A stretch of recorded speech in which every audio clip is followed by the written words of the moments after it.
Labdien visiem! Šodien es jums pastāstīšu vienu stāstu. Draugi digitālajā tuksnesī. Šis ir kaktus.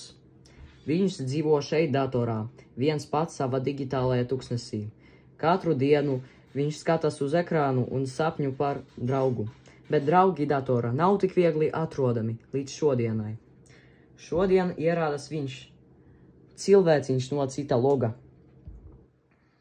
Sākumā kaktus baidījies, ko ja viņš tiks sadurts, bet cilvēciņš nebija ļauns, viņš tikai gribēja spēlēties.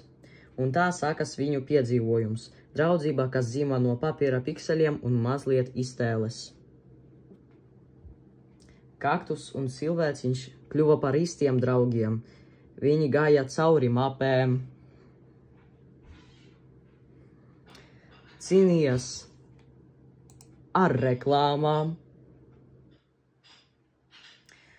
un pat ieskatījās vecā mapē Mājasdarbi 2020, kur dzīvo tikai bailes un kauns.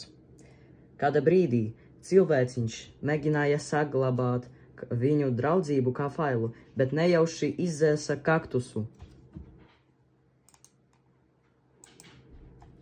Ai, nē, kaktus nonāca miskastē, digitālajā tukšumā, kur viss ir aizmirsts un neviens vairs nelasa teksta failus, bet draudzība ir stiprāka par dzēšanu. Cilvēciņš atrada kaktusu atkritnē un izvilka viņu ārā kā īsts datu varonis.